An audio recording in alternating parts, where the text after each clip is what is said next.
Hey guys, this is Nate and Katie again from Midwest Small Railroad for our holiday live stream of 2024.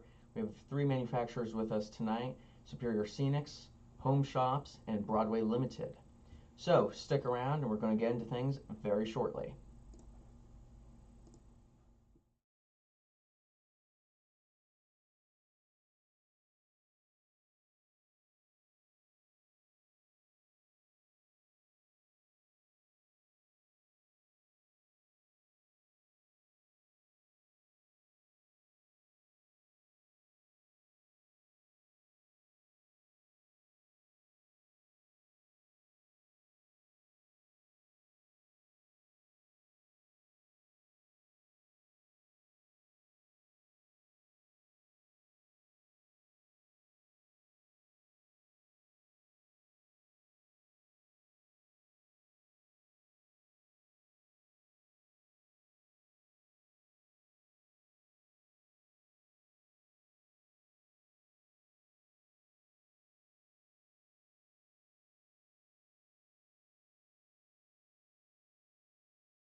Okay, guys, so here we have Chris from Home Shops, and he's going to join us, and we're going to talk with him about what he does, what he likes to model. So, Chris, tell us about yourself.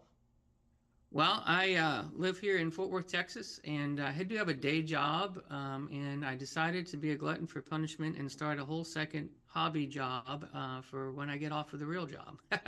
And it's called Home Shops, and it's because what I like to receive and get for Christmas, and my the hobby that interests me is freelance model railroading, which is not necessarily what a prototype model railroad is.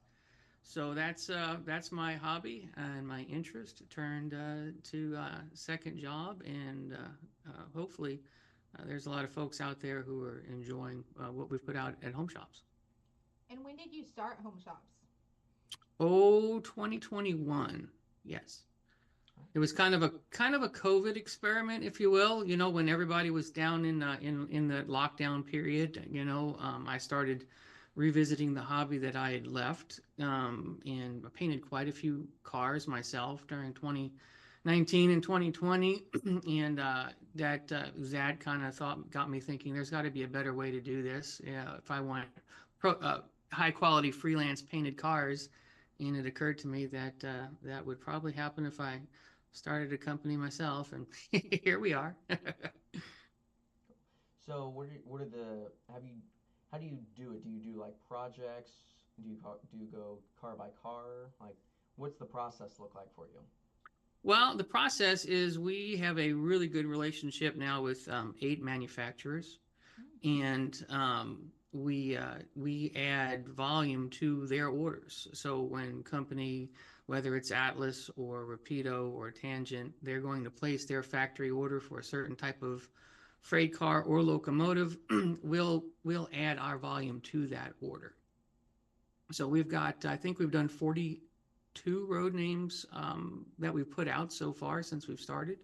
We have a number that are in the works, and we also have our first locomotive coming up. So we have model railroaders that come to us with ideas about sharing their freelance railroad, and we have basically kind of a go list of model railroads that's ever growing. And as manufacturers say, "Hey, Chris, this car type is going to be available." For factory order, we'll reach out to the railroads that seem like they're appropriate for that particular piece of equipment, and we'll have the conversation with them. And if it's a good fit, we'll do it. Cool. So, what are some of your favorite projects been so far then? Oof. You know what? Man, It's a hard they're question. that's a loaded question because my favorite part of all the projects is interacting with the road owners. and everybody's got every one of them's got a great story to tell. Every one of them's got an amazing personality. Every one of them is a very talented modeler. And just getting to now use this as a platform and an opportunity to get to correspond with and talk to and get to know those modelers better. That's my favorite part. Probably the very first V&O car we did. I got to work with Alan McClellan before he passed away on it. That was a Tangent V&O tank car that we did. That held a special place in my heart. It was just amazing to work with him. So that would probably be my favorite, but I couldn't pick a least favorite. Good, that's good. Cool. So you kind of talked about it a little bit earlier. What really inspired you? What got you going to create your brand? Well, and I've shared a picture or two with you if you want to bring one of those up. I have created my own freelance model railroad. Loosely, I call it the Meridian Speedway. There's a couple of road names involved, and I just really enjoy the freedom that has provided me with artistic expression. I think of model railroading as like a type of art, and some painters, they'll trace an image, right? And to me, that's kind of what a prototype modeler is. Here's the Santa Fe 2817, and I'm going to model the Santa Fe 2817, and that rivet is going to be there, and that horn is going to be just like that. To me, it's exciting to create something that's new. And anybody who views the railroad for the first time is going to come away with a brand new experience, and hopefully that's exciting to them. So that's what the draw is to freelance for me. And for freelancers before Homeshops and before one or two other folks who've done small custom runs, if I wanted, Nate, if you had your own freelance model railroad, I'd have to ask you to paint a car for me, or I'd have to get decals from you and paint it myself. And it just makes it a whole lot more fun and enjoyable when you have rolling stock from other freelance railroads in your fleet and collection. So that desire to build a fleet is probably what inspired me to start Homeshops. I wanted.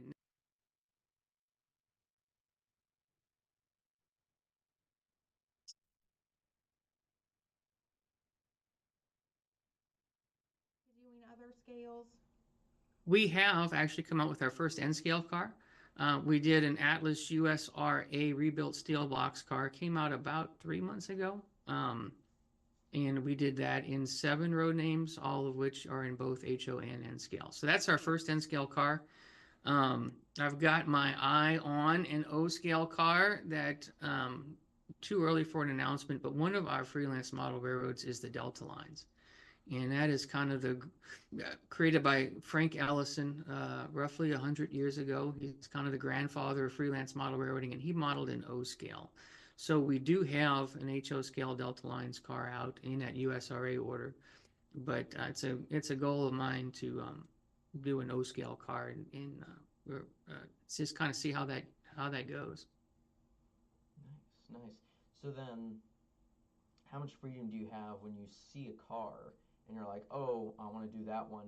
How much freedom do you have to kind of pivot towards that and begin going down the road to produce that car?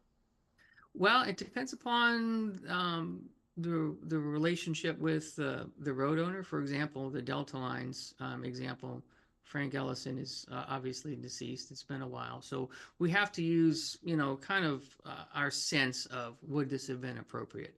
If it's with a road owner that's, still with us, of course, then the conversation would be, hey, Nate, I think that this car would be great for the Nate Pacific or whatever you've called it, right? And we'd just have that dialogue back and forth. And if you said, hey, you know what, that really doesn't fit my vision for this railroad, we'll just shelve it. And when the next car comes along that seems like it might be a good fit, we'd restart the conversation. But if you said, on the other hand, that might be the South Katie's car, that railroad over there, and we'll move the conversation that way and just see how it goes. So then, do you do a lot of back and forth kind of with various Absolutely. people about like that? Yeah. And then, how often do you come back to like repeated people like over and over? Like, hey, I think this car would fit. This car would fit. Do you do that often?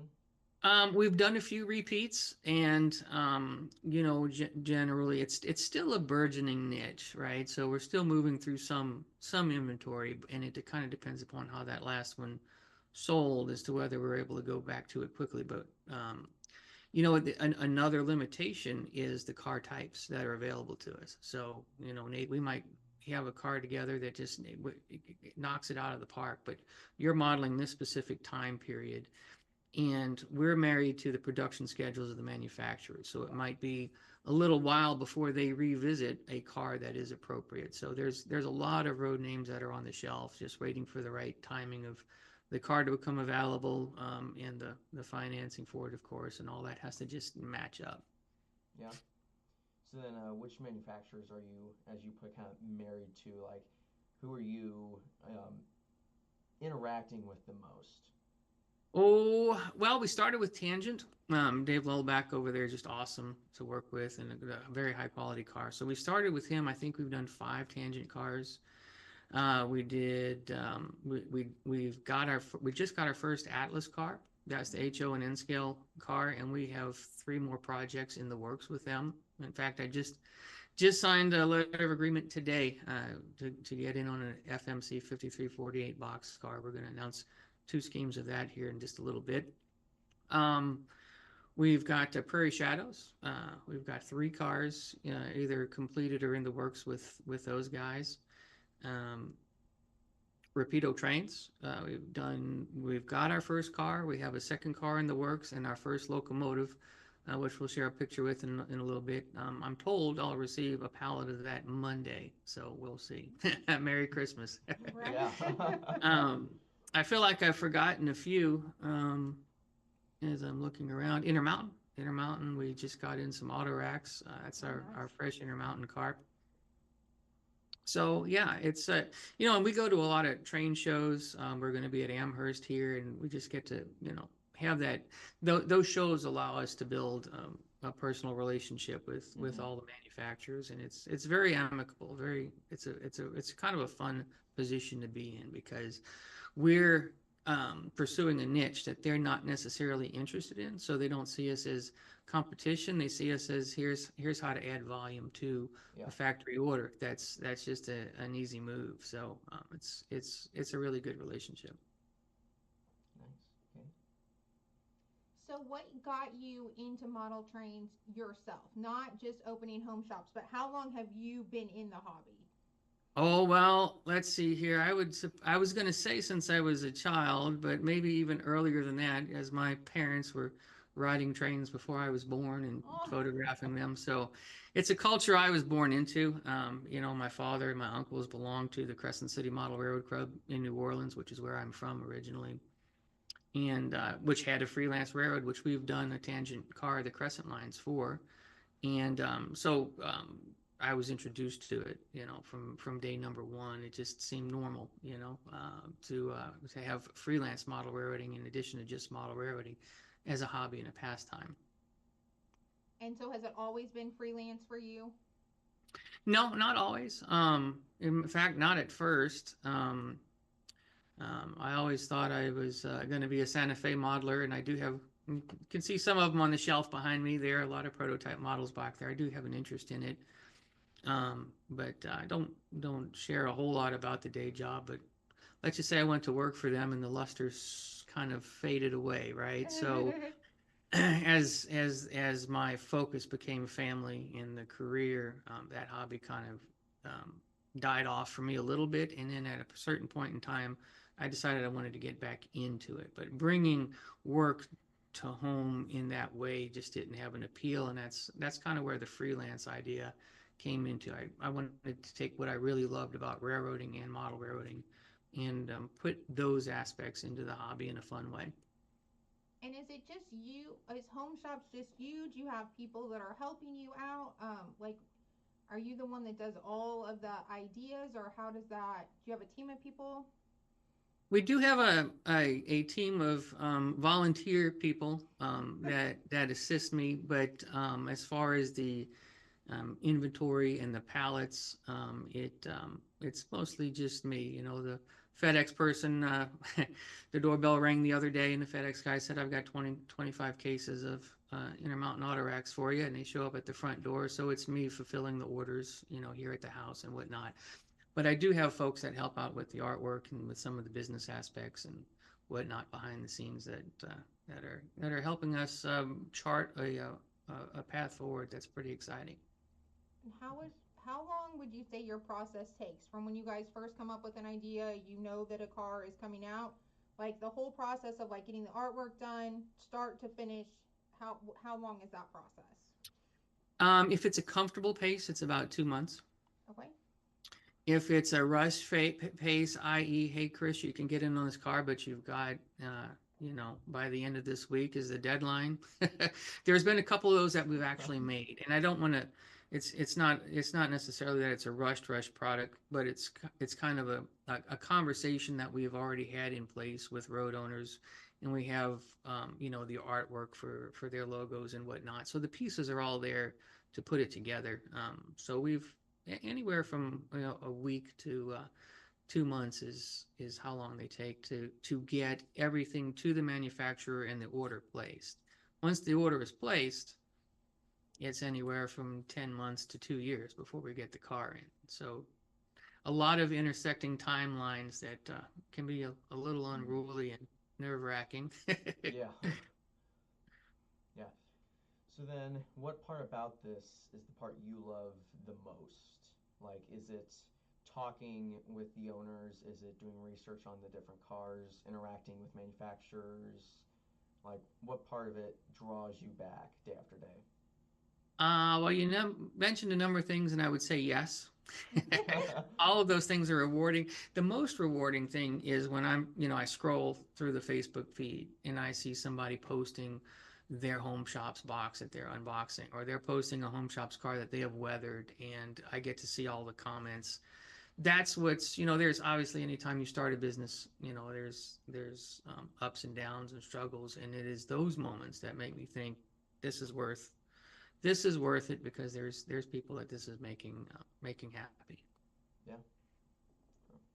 Okay, so then to pivot just a little bit, since Christmas is coming up, and you're a model railroader yourself, what is your ideal Christmas gift? My ideal Christmas gift? Yeah. Well, anything with Homeshops on the box, of course. But the ideal Christmas gift is something that is really wanted by the recipient. I'm very blessed. I get to, if I want something, I get to order it, right? So, and a lot of it from Midwest Model Railroad Company. But the ideal gift is just something that I wanted, something that delights me, and I think that's what folks like. And if a modeler is focused on whatever they've been in, and a lot of folks get burnt out, with the same thing over and over again. So something that reinvigorates an interest in the hobby or whatever it is that makes them happy or puts them in a good mood, and it is the perfect Christmas gift. And I think an introduction to a new niche and doing it with a quality and exciting product is a great gift.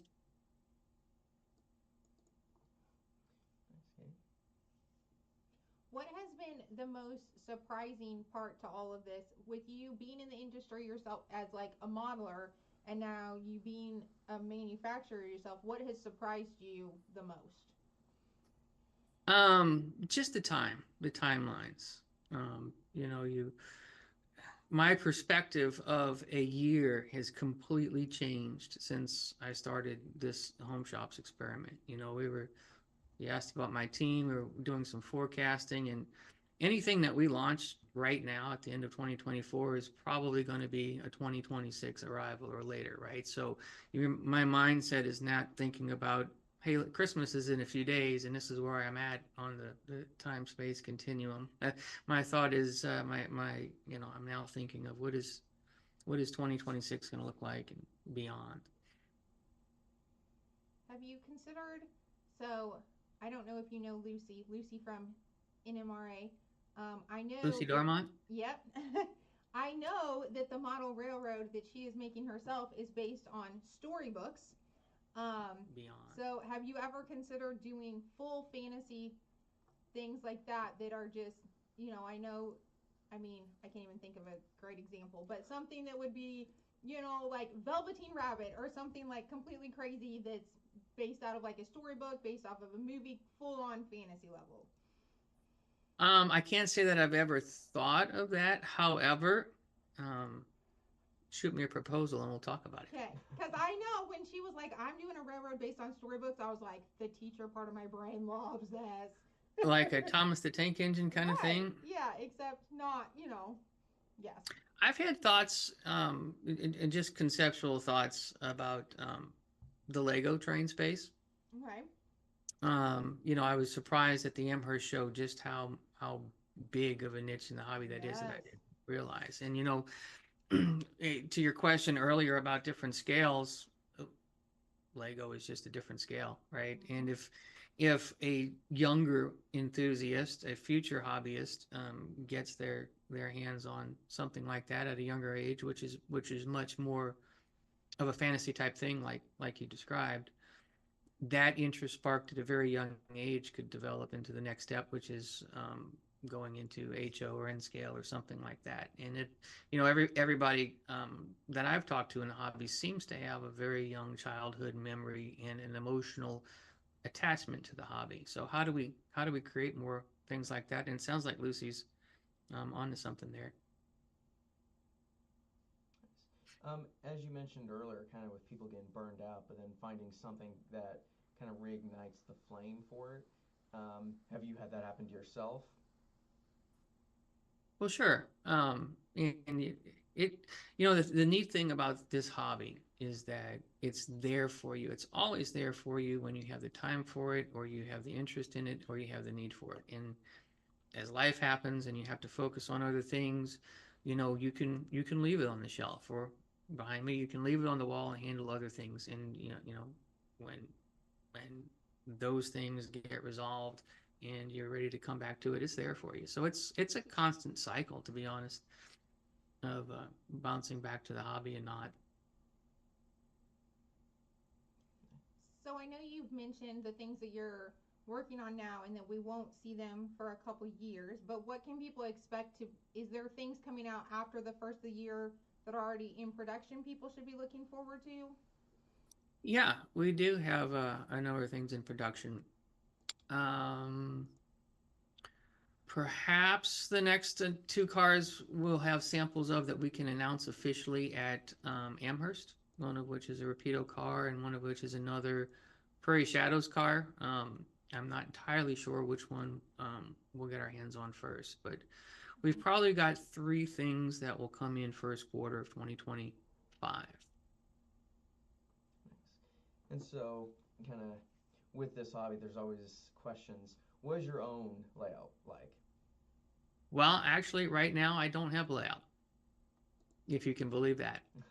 I'm here in Texas, where we don't have basements, and the kids, well, they just showed back up for the holidays from college here, so we haven't wedged in that space.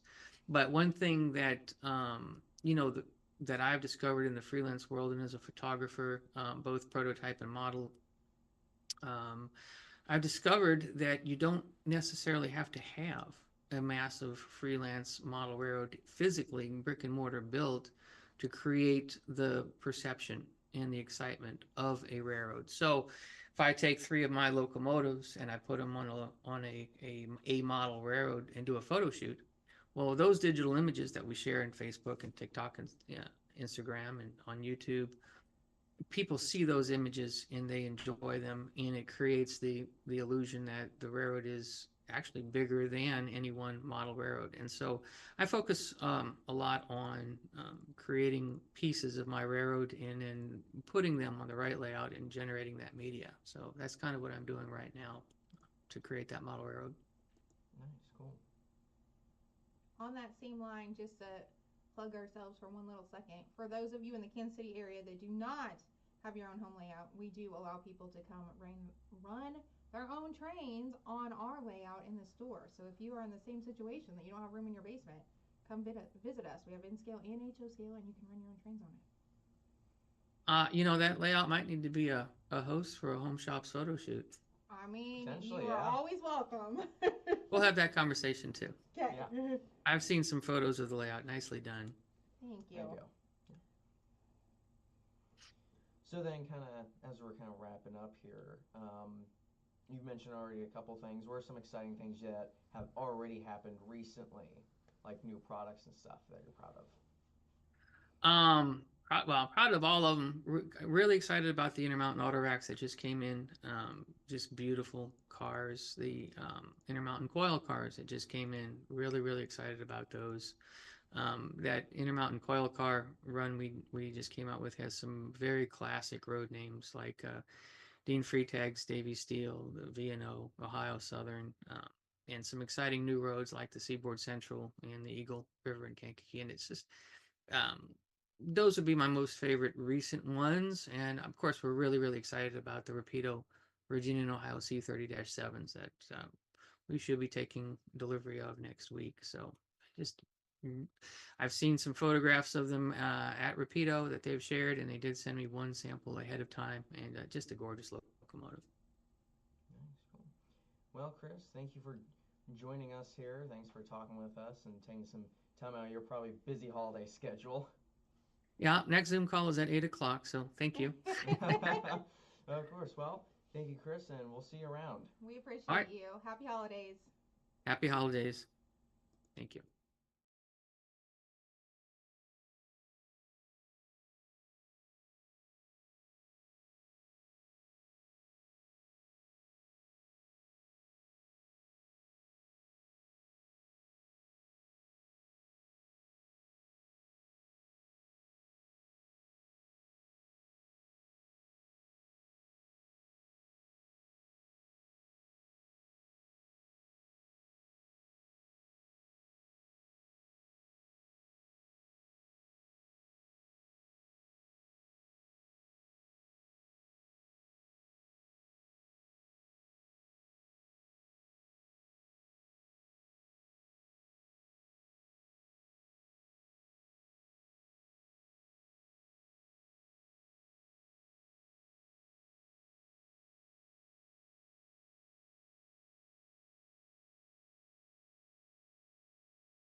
Okay, guys, we are now joined by Superior Scenics, and we will let themselves introduce themselves.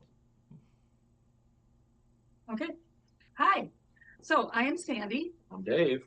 And as Nate said, we're from Superior Scenics. We're a manufacturer. We're located in Wisconsin. And we're Okay, guys. known fairly well in this general area. And Midwest Model Railroad is now handling our products. They have been for about 2 years now. So we're grateful that they were willing to take us on. And we would just kind of like to maybe give you a little overview of how we got started and, you know, how things developed with us. So Dave has been a model railroader fan and a modeler for basically all of his life. Yeah. So I'll let you. Okay. take Well, over. we started out this hobby and this business, I guess, if you will, just building trees. Because with my layout, you can see behind me, we have a few trees. And people liked what I was doing, so we thought we'd start selling them. Then from there, we started into the waterways. You guys now at Midwest are now handling my water and my trees. Thank you very much. So with that, if somebody with their building needs, go there and they can help you with our product. And so with the question about this, the trees, I run into this constantly. As modelers, we all have a problem, and room is the most fundamental gripe most guys have got. But the thing I have a little trouble with is the guys who sit there and say, I can't build or have trees because they only talk about trees that are 2 and 3 inches tall, and the world is taller than a boxcar, and that's the same petrol argument. The world is still not flat. So when I would talk about these things and the waterways that got us into the business and how Sandy started, this story was when we got started, it was in 2000. 2009 is when we started with just the trees. Right. And then at 2011, things evolved and we then went to an LLC. I'll show you one little hiccup here. Not hiccup, what am I doing? But when we started talking about trees and size, and when you see that, if you can see that imaging right there, you can see the boxcar in the back, and that shows scale. And guys have a lot of trouble with scale. They like to talk about it, but they really don't do it. And so with that image, you can kind of get a see of what that's about. And then when you start looking at more structures built into your layout, that kind of stuff adds a lot of depth of field to your layout, brings it to life. So when you do something like that, the trees, the rock that's there, that's us. And you can get that product again through Midwest. Here's the more trees if you're interested in that kind of viewing. But this is what Midwest is handling. Those are the trees. Not one of them are exactly the same. Never are. So that's the magic of those trees. Then we got to the water. Okay, well, then Sandy's got a couple. Okay, here's some. One of our trees. Here's one of our trees that I made here, and it's just one of our random trees that go out in a bag and away they go. We've got a small block right here of trees that you can see, and this is just different sizes. We make them from anything from 1.5 inch, 1 inch up to 12 inches. We also, as you saw on those 2 smaller trees in the front, we also flock them with snow for people that are doing any kind of winter scenes on the railroad. But also a lot of ladies like them for their Christmas villages. So what we make is way far reaching rather than just model railroaders. So for ladies that are watching that maybe aren't interested in the model railroad, you can still go to Midwest Model Railroad to get supplies for your Christmas villages, war gamers, slot cars. We have slot car people come to us and buy details like what we sell to make their slot car more interesting and stuff. Just on a bare plywood sheet, round and round you go. Start adding interest to it, and that really has worked out well. So then we run into the world of water, which you guys are now handling our water. You got it just today. Yes. And okay, water alongside the tracks. So you can do that. They'll have the product, and if they don't have the part you're looking for, we do a lot of custom work. So in the world of custom, this is a piece, well, actually this was a display piece I had, and a guy bought it just because he liked the collapsed house that was on it, and that way there it added a lot of dimension to his layout. I mean, if you're looking at, again, side track imaging, there's a waterway right next to the tracks, and those are the kind of things you can add to yours to add so much depth and dimension and drama to your layout. When you sit there and talk about layouts, and guys are modeling, and they have a layout by and large is just running on plywood, there's so much more you can do with it, and I'd love to help you get there. Custom also gets us to one other one, and I'll stop with this. There's a Jim Dandy. That was a custom piece, if you can see it without reflection. That is the Columbia River Gorge, and a guy wanted that. It's a 19-foot long river. It's the wildest river you ever want to see. I would not want to get caught on that in a canoe. So, but that's the kind of stuff we can do at Superior Scenics. And you just get a hold of Midwest, and they can help us out helping you.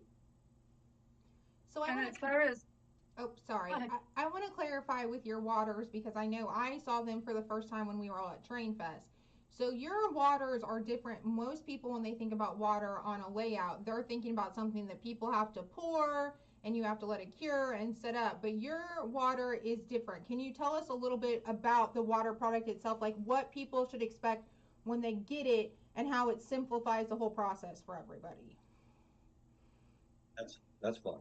okay, so Dave has a lot of water features on his layout here, and when we have people come over from other clubs or just friends, they come in and wow, they really like the water. So when he started with the trees, I said, what you really should be selling is your water. You need to come up with a way that we can sell water. A lot of people are leery of pouring their own. We've heard the horror stories where, you know, they didn't seal up. There was one little pinhole. Everything was looking great. They came down the next morning and everything was on the floor. Yep.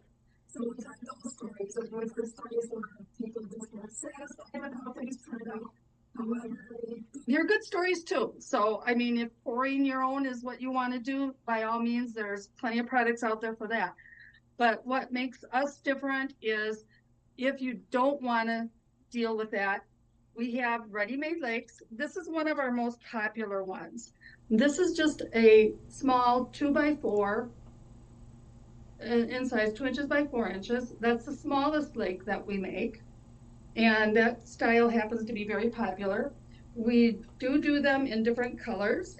So here's a dark one. So if you're maybe trying to do a farm scene, want something that's maybe a little bit muddier, maybe alongside a track where it's just kind of dirty, murky water. Industrial area, whatever, you know, something you want to drink or stand in.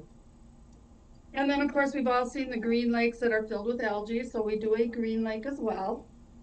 And these are all available in different sizes, ranging from 2 by 4 inches up to 8 by 10 inches.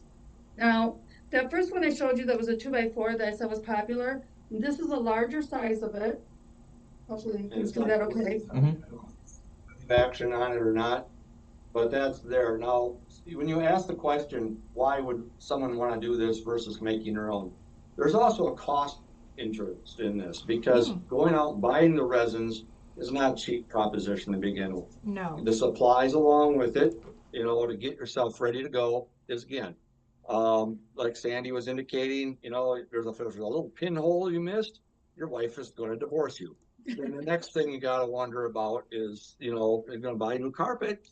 But the thing is, at that point, there's a lot of cost involved in it. It's way more by the time you're done getting that and going through the headache. What we can give you is ready to plop in, put your scenery around it, and off to the races. You got a nice looking thing. brag on how well you did it.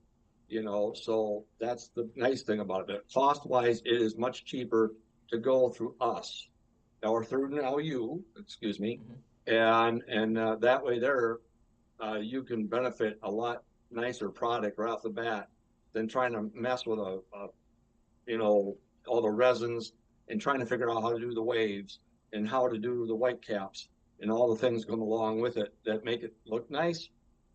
If you've never done it before, you may have a time. And that's all I can say with that one. I mean, the way Nate smiled when we first started talking and you get that stuff on the floor, did you know levels are not level? Yeah. They can say they're level, but you put it on there and pretty soon you come back later and it's on the corner. We may or may not have had that experience on our layout in the store that may or may not have dripped down over racks and racks of track that we had to then replace. It wasn't fun. It was not, there goes my day argument in our right world. Yeah, and when we're building these, we have an area that is pretty level, but again, level is not level.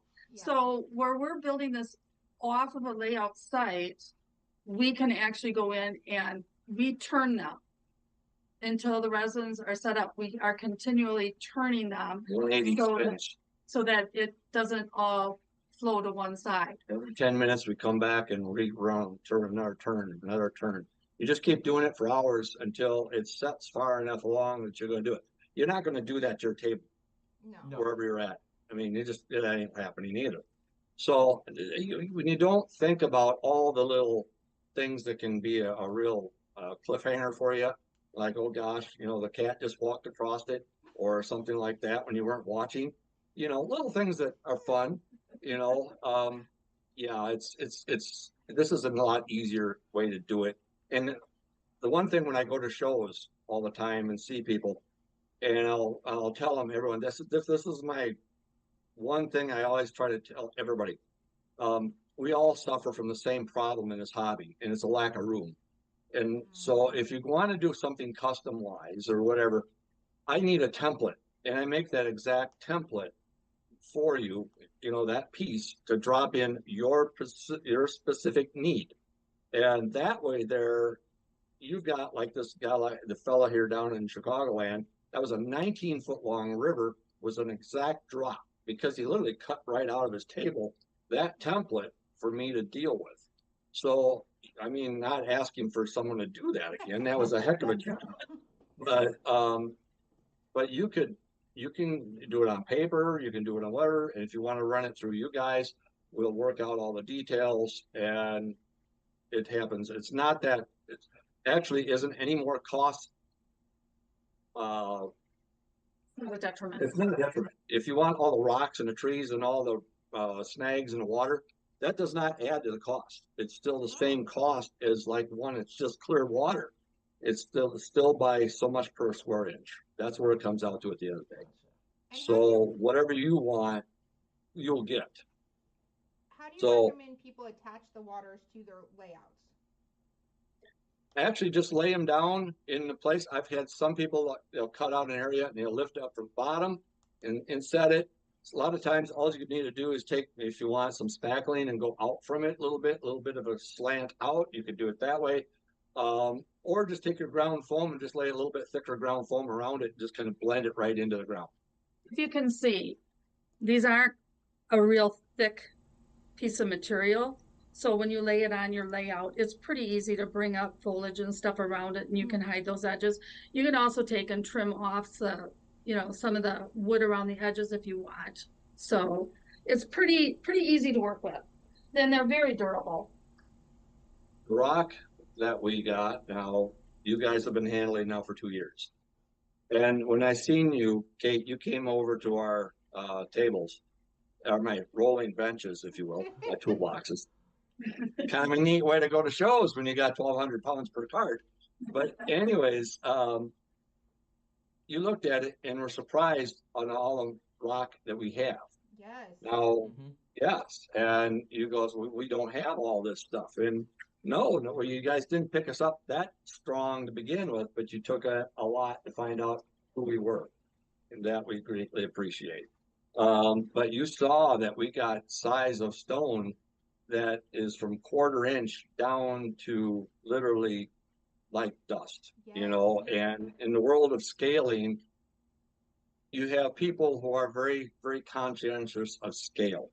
Well, the nice thing about trees, there really isn't much of a scale to talk about in most cases until you put it in place, right? Okay, because like if it's a 1 foot tall tree and you put it against a G scale table, that's not very big at all. If you got a 2 inch tree and you put that against an N scale, that's still not that big. Because if we got a chart if you want to see if our scaling, and you guys got, you know, the ability to tell people that too. Water, there is no scale to water. Unless you can tell me what the scale of the ocean is, then I guess we go from there. But, you know, it's just like water really is the ultimate no scale deal. Yeah. But now when I talk to people about stone, they get very specific on the sizing. And, you know, I love to talk, and they proclaim themselves as river counters. And I have fun with them because, Nate, you're not a river counter, are you? No. Neither one No. of us. Okay, We're good. the odd ones I didn't out want to pick ever. on you. I didn't want to get shut off. But the world of like HO, N and HO, the size of the stone that's actually correct for them is our ultrafine material. Ultrafine is darn near dust up to, the heck was the scaling size? I forget. But it's very tiny. If you're talking 2 inches out of 187 scale, it'll be 1 foot, 187 feet, and you're talking 2 inches. That is really small stuff. And I've talked to guys and I've showed them this product, you know, when they're looking to do their own work. And well, I don't like that. Well, why not? Well, it's too small. That scale. Well, they don't like it. It doesn't please the eye. So the next thing they're doing is hopping up to the very fine, which is now no longer their scale anymore, but it's more pleasing to the eye. Basically, it's the heck with the you know, scale at that point. It's, as long as it pleases the eye, it's all good, and you know, way to go. So that's always fun. But what we also talk about, and I'd like to do a demonstration sometime for you guys, would be running out some material on a test track, and how to make it fall off the side of the from the tie points rolling out. And that's a little more coarse material with a little bit finer material up through the middle of the ties. And then going back and top dressing it with a different color, because that is very common in railroading. They'll go back and top dress when they're resetting the ties for leveling again. That's never the same stuff. You know, you go up to any railroad, they don't have the same ballast anywhere. It's just whatever they get their hands on. So, but we're not just ballast again, because when you start talking that, we can do roadways, we can do rooftops, we can do riverbeds. One of my stones that we have, we took it on as just it was more than a thought of the girls who do the doll houses and the name organization, miniatures in that world. Okay. And in doing so, we ran into, you know, a green stone, and we kind of like, okay, you know, who's interested in green stone? And so we just bought like 500 pounds just for a sample, tip it, little sand, there's a glitter on it. Yeah. How's the color coming through? It's coming through okay. Pull it back just a little bit. Look back. Tip it a little bit. Yeah. Yeah, tip. It is green. Nice. And when I first was wondering what the heck I could do with it, and then a gentleman down in Chicagoland who is quite a good modeler was showing me some imaging that he had done, and he had did a river, and he did a beautiful job of it. He put the stone in the bottom, put the resins over the top of it, and his waves and things like that were all included on what he did, and it looked like the most beautiful algae covered stones you'd ever want to see in the waterway. As I did not, you know what, you think you know what you're doing in some cases, and then somebody will turn around and tell you something that's like, boy, smack you side the head, because I would have never thought. So I'm learning constantly from the people buying the products, as well as things that I've thought of and tried to push forward. all I can do is, stand there wide-eyed and just can't believe the things people come up with, for product, what you can use it for. One thing I tell a lot of people, they're looking at the different stones and stuff like that, and they like all the different sizes. And he says, you're a married guy? And, yeah. And says, well, you know how you tell your wife you love her, don't you? And so what's that? Buy a bag of small stones that are a little bit like 1/4-inch rocks, throw a couple in her shoe every just once in a while, just to say, honey, I love you. You'll get a good smile out of him, and you'll get this look from the wife. It's just like, yeah, it's Kate, yeah, right there, smack on. Yeah, throw a couple pebbles in her shoe. Just, I love you so, honey. Hey, it's fun stuff. Come on. But we do have, you guys asked if we had any new product, or we're going to have any intros. Yes, we do. Oh boy, oh boy. Where's the drum roll? Come on, somebody do it. Okay. Anyways, Sandy, your turn. Okay. So what we didn't really get into yet is we go to the quarries when we can. We do have some suppliers when we can't get to the quarries. Some of our stones are lava, volcanic stones, things like that. We don't have volcanoes in this area. So some of the stuff, we do have suppliers. However, we do go to quarries around here. We've gone up to Dresser, Wisconsin, which has Dresser trap rock. Dresser trap rock is used a lot in some of our northern railroads. We are in a beautiful area for getting Pink Lady, which is used by a lot of the local railroads around here, as well as Chicago Northwestern. Northwestern, that was their big thing for them, and UP uses them. There are other ones in the area that do use it. The upper Midwest, you'll find it all over. That is Baraboo quartzite, but it is not granite. It is a Baraboo quartzite. Frequently, it's not Pink Lady, it's Baraboo quartzite. She's a geologist, so she has to be technical. But anyways, we go to the quarries, we crush the stone down. Once it's crushed, we go through a sifting process with it. After it's sifted, we wash it, we clean it. Once it's dry, we put it in 55-gallon barrels and we bag it up as we need it. What we've done is the new product that we've just started doing is bagging up some of these stones. And I'll show you this one. This is our Western blend. And if you can see the size of the stones, this is what we start with Western blend before it's crushed. We didn't know if there'd be any interest in stone this size. However, we're finding there is an interest in it. So it's a pretty good size. If you see the size of my hand compared to the size of the rocks. But that's the Western blend. This one's a little bit smaller stone. This is our Colorado blend. Are you able to see that through the bag, or is it? Can you tip it a little bit? Yeah. Like if you hold the bottom out farther away than the top, it sometimes the other way. Other way? This way? Yeah. You're still real white. Okay. You try it. Let's see. There you go. There you go. Perfect. There, okay. Got it? Yep. Okay. There we go. Sorry about that, guys. No, But you're these great. work out great if you just want some accent rocks around. You know how some people have got boulders out at the end of their driveways, or even along waterways or anything like that. These work out good for things like that. At Train Fest, we had a lady that bought 6 bags because she wanted them around a lighthouse.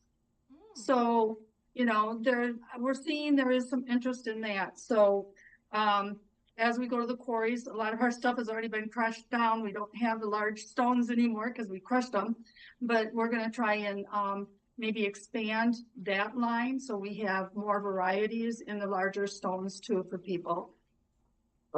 Kate, Nate, you guys being at the show, seeing our products, okay, and you standing at our benches. When you looked at our product, and this is inherently what I'll see. I'll see a guy, he'll pick it up just like this, and he's just looking at it, and he's looking at it, and he's just really eyeing it over. Well, the bags that we use are very heavy plastic because 1, it's real rock, and it's abrasive as heck. Yeah. And 2, we get people doing this, and that's always wonderful. And then the other thing, oh yeah, you have to watch it sometimes. And sometimes the parents are worse than kids. And then like we have different sizes you saw. Right. And here we are, 42 ounce and a 10 ounce. Now, there's the thing that you want to make sure all the customers are aware of is when you're looking at this product as it is here, and then you see it glued down. Might be better back away. I mean, back up. As I don't know if they can see here. Sandy, help me out. Put a shadow over the top of it. Okay, can you see the shadow and the color? Okay, what you see in the bag does not represent the finished product when it's glued down. The glued down product is vastly darker. Yeah. So we are constantly telling people when they're looking at the products, look at the boards because the boards are telling you what's inside the bag. Right. And it's very, very hard. I'm going to back up because all you're getting is. I looked at myself like, oh God, please don't do that. But anyways, at that point, your product is vastly different than what this is showing you. So I don't want nobody to be disappointed and say, oh, this is the color. No, it's not. It is what the display boards are. So that's a thing that's a real big deal with the stones. And it doesn't matter what kind of stones, where you get your stones from. They're all going to do the same thing. When you hear them down, that color's changing. And always be up, with people to know that this is what it's going to be done. That's so many people have no idea. They think it's going to be a light gray. Nope. Well, you get it wet and you glue it down, that color's staying locked, just like it was when it was wet. Yeah. So it's really cool. I mean, I like the darker color by all measures.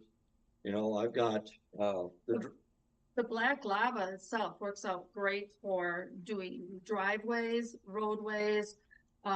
If you need a parking lot, things like that, that works out really great for that. We've got another one, Colorado Blend, that works out great for gravel roads. So a lot of people, we notice when we're at the shows, they walk by our booth and they go, oh, ballast. Everybody looks at it and first says ballast, but when you look at the world, rock is everywhere. And there's so many, even in the shoes, yep. But I mean, it can be used for sand beaches, riverbanks. You can use it for rooftops, yes. Live loads. There's guys out there who are live load haulers. This is, if you want it, again, you knock it over. Your wife probably will like you, but that's your thing. The way you're smiling, Kate, did that happen in your layout already? You got live load haulers? I feel like it's coming because this whole live load conversation is something that's come up lately. Basically, live loads. I've got a couple friends that think that I should have live loads over here, and it's like, no. We've got one that we do that's our own mix. That would be great for live loads. Again, this is our coal, which is a mixture of a couple of our different stones.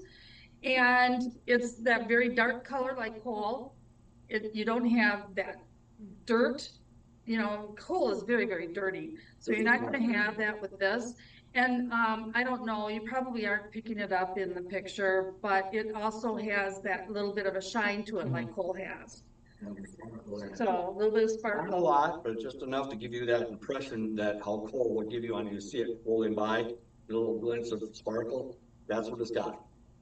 It does very well for us. Good, nice. Okay, so then to kind of close out here, Dave, you said you're a modeler. We're asking this question: what is the perfect gift on Christmas for a modeler?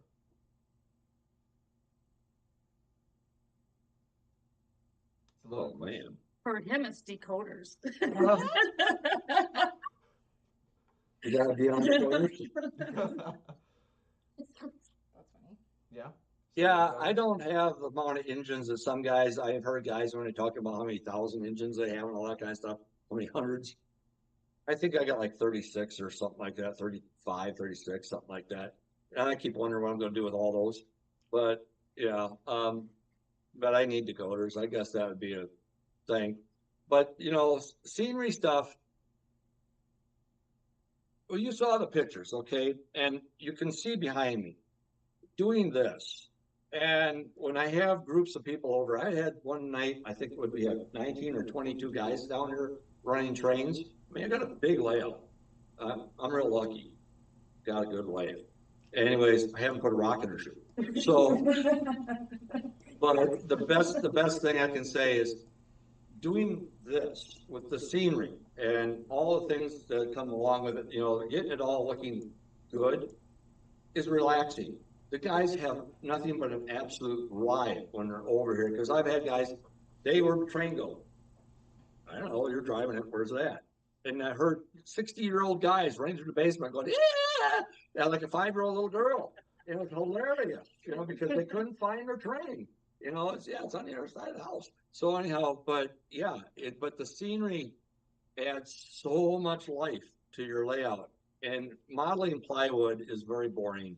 I mean, you can move things around and say, oh, yippee yahoo, and all that kind of stuff. I got all these engines that make all the noise and all that kind of stuff. But when a train disappears behind the hills and it comes peeking out behind the trees, or it got the reflection of that going across the water, those are memories that you're going to get, and people will talk about that for a long time. That is what's neat. So if that is to me, I've already got that. I'm lucky, you know. But if you're trying to do something, we can help you. And then actually, Midwest, you guys can help them. Yep. I mean, you guys are going to be the people who are the driver of our product. We are the manufacturer. You guys are the retailer for us. And by God, girls and boys, you can do it for us. This is what we need. That is Christmas.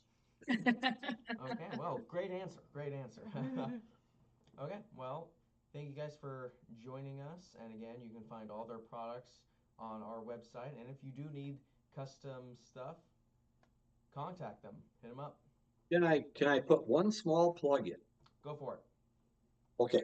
Well, we have a very good friend who has done a lot of walking shows trying to promote us. And he is a YouTuber. And if you want to see my layout, go to Sean's Trains on YouTube. And you can see this layout in action. So that's a plug for him, and you can see what we do here.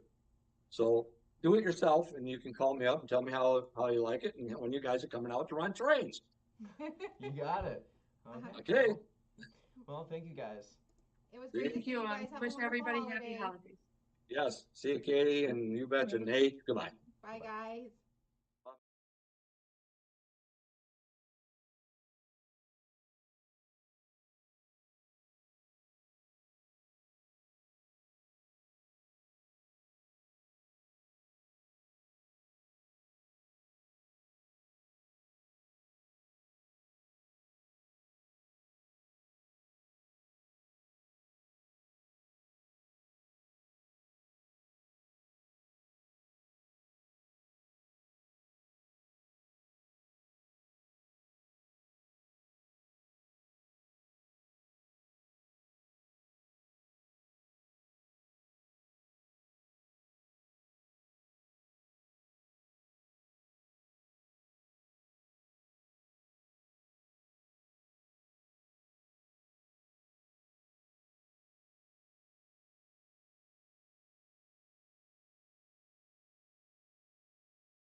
Hey guys, welcome back to our third and final manufacturer. This is Curtis from Broadway Limited Imports. We're happy to have him here today, and we'll just let him introduce himself and Broadway Limited. Hey guys, fun to be here. The stream's been going pretty good so far, it seems like. Everybody's been having fun. Lots of great, exciting stuff from us at BLI that are not only in stores now with you guys at Midwest Mile Railroad, but are going to be coming to Midwest Mile Railroad in the next couple of months. So we've got a lot of really fun and exciting products. We're going to kind of just jump right into the first one here. Some people have called it the tank. It's the HO Scale SD70 that's all die-cast metal. So it's weighing just under 2 pounds. So I know the last guy you had on, he had the nice bridge scene in the background of his setup.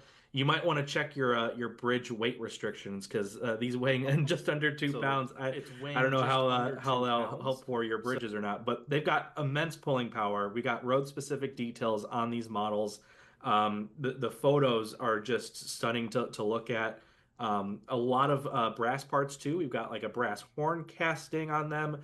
We've got a brass handrails on all sides. So the side handrails, the front and rear grab irons are all brass parts. So you won't have to worry about them kind of being flimsy looking on your model compared to some of the plastic handrails that are out there. It's also just got a lot of craftsmanship too. Those handrails are actually handmade too. So it's got a really nice look to it, and not only just that, it has a great finish to it with a lot of the paint schemes that we did. We got a lot of, like I mentioned, road specific details, but it kind of spans all across that you can use these for just about anything. You can use them for your freight service, whether you need them for helper service. I know sometimes the prototype, they like to use them on locals too, so you can use them for switching. But they also have smoke in them, which is just such a cool, fun feature. So you're always able to get a little fun with it too. It kind of is one of those things where you look at it and you feel the weight of it, and you almost feel like a kid on Christmas morning looking at those models and feeling the weight to them, and you just want to get down on put it on your train set or on your layout and get them running. But yeah, we got a lot of great different paint schemes, a lot of really unique paint schemes too. We got a couple of the Montana Rail Link looking schemes with the Thank You for Veterans. We've got three of the Union Pacific Heritage units. We've got the George Bush unit. We've got the 1943, the Spirit of Union Pacific. A couple of the Norfolk Southern Heritage units. We did the Erie Lackawanna and the Reading. So we got something just about for everybody. CSX, Canadian National. I mean, we got a lot of great road names on this first run. So these are, again, in stores, and they are available for purchase for you now. It's a little too close to Christmas. I don't think you'd be able to get them just in time, but if you're looking to treat yourself for something for 2025, you can go ahead and get it. Unless you guys might have them in store, actually, now that I think about it. If you guys have them in store, go pick them up sometime maybe this weekend or Monday. Yeah. Yeah. So perfect timing. If you procrastinated and didn't get your Christmas shopping done for the train fan in your life, this is the perfect time to go do so. But that's in stores now. So yeah, go visit Katie and Nate at Midwest Mile Railroad and get your locomotive because those are great models. And like I said, when you feel the weight and when you put it on the track and you see it move, you're going to feel like a kid on Christmas morning again. It's a great present for people. Looking ahead, though, we got some great products that are going to be coming in 2025. We're expanding our Union Pacific excursion fleet and the passenger cars. It seems like Big Boy Mania, Katie and Nate, was like the big thing this year. I mean, the Big Boy had his big tour, it went all across the country and everything. And customers have loved the Kenefic business car that we announced earlier this year, and we're going on with that. We've got the Union Pacific Fox River, which is the theater inspection car. It's got a giant glass window on the one side of the car, and we're doing that in three different versions. We've got the modern day Union Pacific version, which has a white roof with the video relay antennas sticking up on either side. And then we've got the Chicago Northwestern version. And then we've also got the regular Union Pacific version. And either one of those three cars are going to be great additions to your Union Pacific Heritage fleet behind your Big Boy, your diesels that you might have, any of the steam locomotives that you have, the 3985, the 844, what have you. Those are going to be great additions. So pay Katie and Nate a visit, go into the store and hurry up and get your orders in because the order deadline, you still have a little bit of time, but the order deadline is going to be April 24th, 2025, and we expect these to be very hot sellers. So pay them a visit, get your pre-order in with them, so that way you guys can make sure you get these models when they come in, because we expect them to be in about this time next year. So perfect in time for Christmas to get yourself ahead of time for your Christmas shopping, or hopefully around then, surprise the Union Pacific fan in your life for next year, and then you get your Christmas shopping done a year in advance, so then you don't have to worry about it. But yeah, those cars are going to be very, very hot sellers. We expect them to be going quick. So, like I said, go pay them a visit and get your orders in. And those are Um, ano- available on under the pre-order section of our website currently. So yeah, if you go to midwestmodelrr.com, you can see the coming soon tab, and those are currently listed there for you guys to get your pre-orders in. yeah, and some of the other stuff that we've got mentioning coming up, you should be able to go to your pre-order Yes, tab and get them in too. They are Yeah, all up there. yeah. The next one, again, going off of that theme, this is one of my favorite projects that we're doing. It's the HO scale Union Pacific Power Car.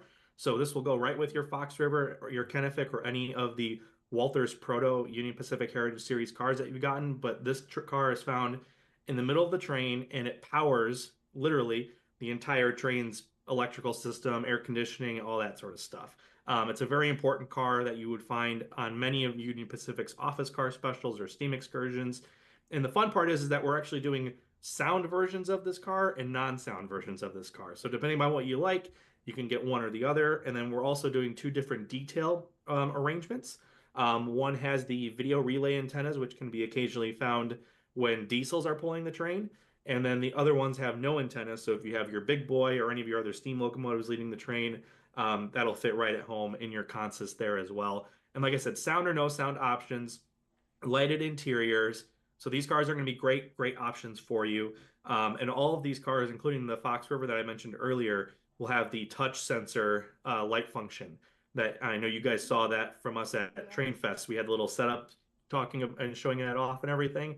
So that'll be on those cars as well. So you can individually control how bright or dim you want the lights of the interior. And with a swipe of the wand, you'll be able to turn on and off the sounds. So if you want to have your cars playing sound or not playing sounds, you'll be able to go from there. These are also going to be going very quick though too. And just like the Fox River, these will be coming in April, or excuse me, the order deadline is April 24th, 2025. And you're going to want to get your orders in for those too, because this car has never been done in brass or even mass produced this big in plastic before. I know there's some guys that do custom online, but they go for thousands of dollars and they go for very quick on eBay, whereas you can get ours for a way more affordable price, and you're going to be guaranteed to get it. You don't have to go bidding against somebody else on eBay. So go ahead, go to Midwest Model Railroad, get your orders in. Again, we expect those to be in about this time next year. So make sure that you go ahead and get those orders in, because these cars are going to be very, very hot sellers for you. Oh man, and then the next one, going down the list from train to train to train, we're going a couple of brass hybrid routes. So these, for those of you who don't know about our brass hybrid line, our brass hybrid line is basically a brass locomotive with handcrafted boilers, shells, all that stuff. And there are some plastic parts on there to kind of help keep the tooling costs down. That helps make it more affordable for you, but we can make some really great looking locomotives at a really, really great price. And the next one that we're doing is sticking with the Union Pacific theme, is the Bull Moose, which is a very fun nickname for a steam locomotive of this type. It's a 2880 type steam locomotive. Union Pacific had several of these steamers that ran all across the system, but mainly you could find them between Cheyenne and Laramie, Wyoming, where it was helping assist freight trains over Sherman Hill. So if you have a Sherman Hill themed railroad, or you like to run long freight trains, this locomotive is going to be a great, great addition for you. It's going to have a lot of great pulling power, especially because it's a brass locomotive. It's going to have that weight, the die-cast chassis and everything. And then we're offering the two different era specific versions. There's the early version, and then there's the later version. The later version kind of looks like a early Challenger. I know there's kind of irony in there, but the locomotives themselves are really good looking, and we got a couple of two-tone gray fantasy schemes too for you to pick from. So you have several different options to go for there, but these locomotives will be shipping in 2026. So you still got some time to get your order in and get your pre-orders in with Nate and Katie, and we will expect these again in 2026 at some point at around hopefully this time again next year, kind of with the other two cars too. But these locomotives are going to be great additions to your railroad. Like I said, a lot of great pulling power, and it's going to be great addition to your freight service. And again, helper service, leading your freight service, whatever you have to do. And just looking at some of the renders on our website and that we've got here on the stream, they've got a lot of really great piping detail, air pump details. You're going to be blown away by just the amount of details that we put into these steam locomotives for you. Sticking with the brass hybrid theme, but with a little bit of fun, we're going to streamlined locomotives. We're going to the Yellow Jacket. We announced these at Train Fest along with the Fox River and the Power Car, and a lot of people were really excited about these at Train Fest. Of course, it ran up through Minnesota and Wisconsin. It made its way through Chicago, pulling commuter service, and I found out that they also ran Arlington Park racehorse trains. So they basically hauled people from the city out to the race course and then watch the horse races and then haul them back into the city. So that was, I thought, kind of neat. But anyways, it's kind of the same thing with the Bull Moose. It's a brass hybrid locomotive, so it's going to have a die-cast chassis. It's going to have brass, handcrafted brass shell, brass parts all over it, and it's going to have a lot of weight to it. And it'll be the perfect locomotive to lead your Chicago Northwestern passenger train. It was originally used on the Minnesota 400, but the railroad at the time decided to switch to diesels, even though they had already purchased their order for, I think, like 20 of these. And so then they switched over and decided, hey, you know what, let's go to the diesels. And these were moved into other various services along the C&W system. But they were really great additions to the C&W's passenger fleet. And we're offering several different detail versions. If you go on our website and you go on the Midwest Model Railroad website, you'll see some of that. The early versions are the number 6. It's a 1600 series, and it's got the Chicago Northwestern lettering. And then the 1944 version, it still has that number series, but it's got the Herald on the tender. And then the 1950s version, they actually dropped the 1600. It was just a 600 series road number with the Herald on the tender too. So you'll have 3 different versions to pick from depending upon what era you model or what sort of trains you want to model with these. And these will be shipping in 2026. We don't have an exact date yet because the tooling hasn't been done yet and we haven't gotten any samples in yet. But we expect these to be really popular too. So get your orders in on the pre-order tab at Midwest Model Railroad's website, and you'll get your order in right ahead of time, right in time for us to get some samples and stuff. And the order deadline is that April date, April 24th, 2025. So you got some time to do it, got some time to look over the renders and everything. And then when you're ready, go ahead and make that pre-order with them, because I know they're going to be happy to help you out with anything you got questions wise over there. Nate, I think I want to share that video that's coming up here that I sent you earlier. So I'm sure many of you have seen the locomotive behind me. This is the Santa Fe 3751. We're making this locomotive in N scale. And some of the efforts that we go through in making a lot of these models is we actually will go, if the prototype still exists like this one does, we will actually go on location and record the sounds of the model. And our sound engineer, Aiden, was on location in Los Angeles and got to record the sounds, and we'll watch the video here to see it. Okay, here we go.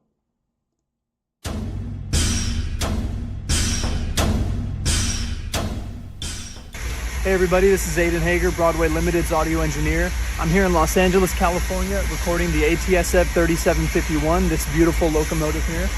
I want to give a big shout out to the San Bernardino Railroad Historical Society for letting me on site here to record. And yeah, when you put your engine on the tracks, you're going to be hearing the actual sounds that I put together for you from this actual live steam locomotive.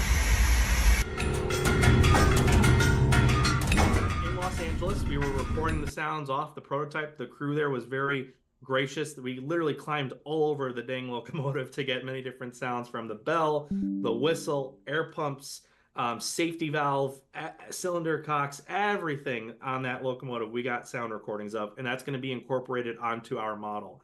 So if you haven't done so and you're an N scaler and you're sitting here thinking, where's the N scale stuff? You've been talking about HO all this time. Well, here's a perfect example for you to get some great looking N scale steam locomotives into your roster. And the cool thing is that we've actually been able to incorporate smoke into our Paragon 4 sound locomotive. So if you get a Paragon 4 locomotive with the sound from the prototype here and that you saw in the video, you're actually going to get that, but then it's going to add another element of realism because it's going to smoke just like the HO scale guys. So you're going to be able to have that on your N scale model. This is all new tooling for us. So we've got some Santa Fe specific details on it. we're offering the 3751 as it's currently in its excursion service. This locomotive has done a lot of public excursions and stuff like that. It's gone to the Grand Canyon. It's gone between Los Angeles and Chicago when Santa Fe had an employee appreciation special. And then it's also been involved with modern day stuff with BNSF and Amtrak. So you got a lot of different options and a lot of different trains that you can model with this locomotive. And we have other road numbers too. So if you don't want the 3751, but maybe you want a different road number, we've got plenty of others too. And you can go ahead and find them all on Midwest Model Railroad's website because there's a lot of great different road numbers to pick from.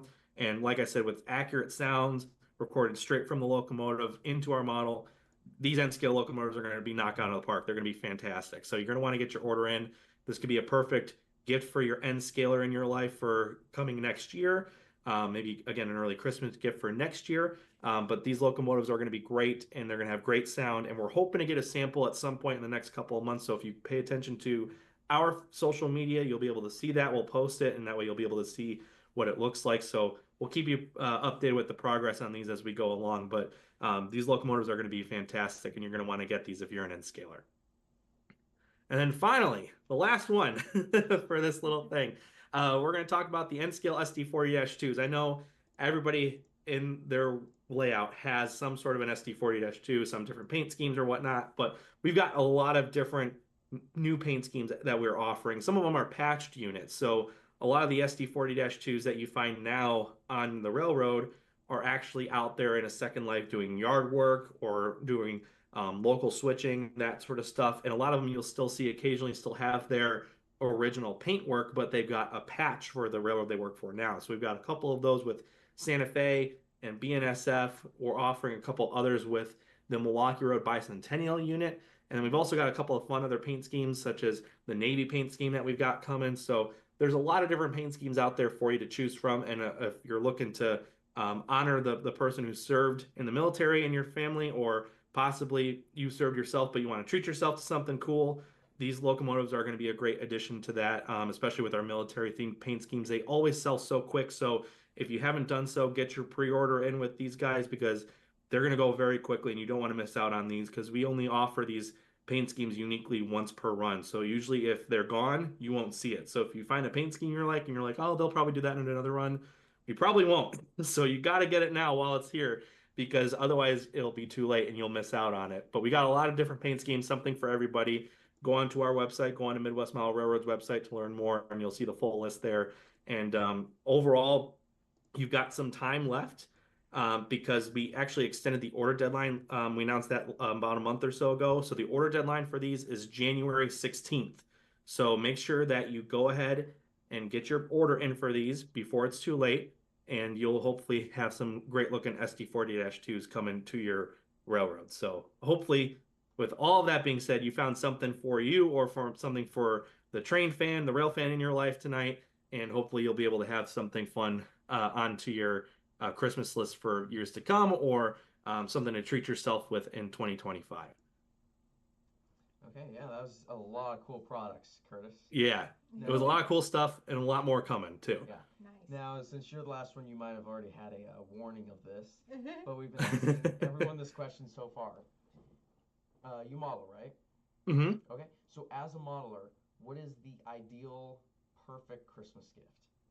Oh, that's a good question. I think it depends on several things. I think it depends on one, how well do you know the person you're gifting, like in terms of like, do you know what era that they modeled? Do you know what railroad that is their favorite? Do they like steam, diesel, that sort of stuff? So try to find out all those information first, but you really can't go wrong. If you get some of that information, you can't go wrong with a piece of rolling stock.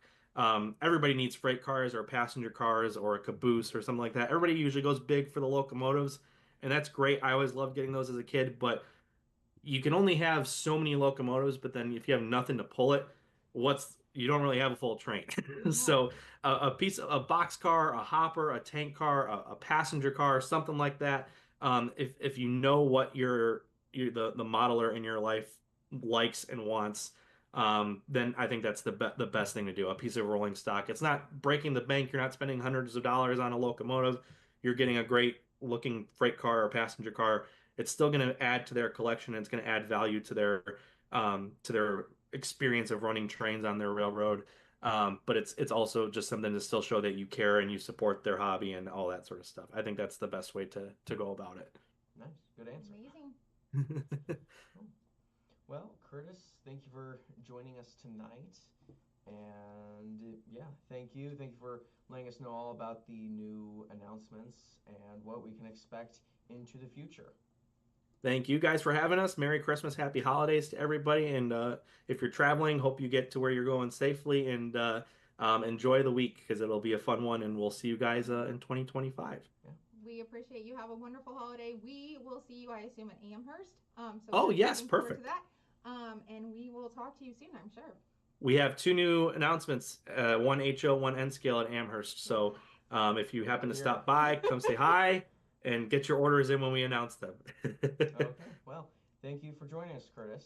And You're welcome. For those of us joining us online, hold tight. We'll be right back.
Thank you for holding. Yeah, so there's our 3 manufacturers. We hope you enjoyed this live stream. And, well, if you're watching it live, or the recording if you're watching in the future. Katie, what is your ideal Christmas gift? So the modeler part of me loves the scenery. So scenery is always good, or a gift card for scenery. And as I say regularly, I'm a caboose person. So even though I know we don't have cabooses anymore, but they still make me happy. So that would be my choices. What is your ideal Christmas gift? I think I'm going to have to side with Dave here. Decoders. I think Decoders. Decoders, yeah. Decoders or like assembly stuff, scissors, picks, Oh, that's tweezers, a good idea. assembly stuff like that, a good cutting mat. Glue, yeah. glue is always good in my world too. All the different Yep. kinds of glue. Yeah, you always have something you can use them on, even if it's not modeling. Truth. So, yeah. Let us know in the comments what your perfect ideal Christmas gift is. If you are watching this live and you have yet to place a Christmas order, you still have a tiny little window of room of placing an order with us and it arriving before Christmas. However, that time is running up. So do it quickly. Otherwise, happy holidays, Merry Christmas. Thank you for joining us. Have a good holiday.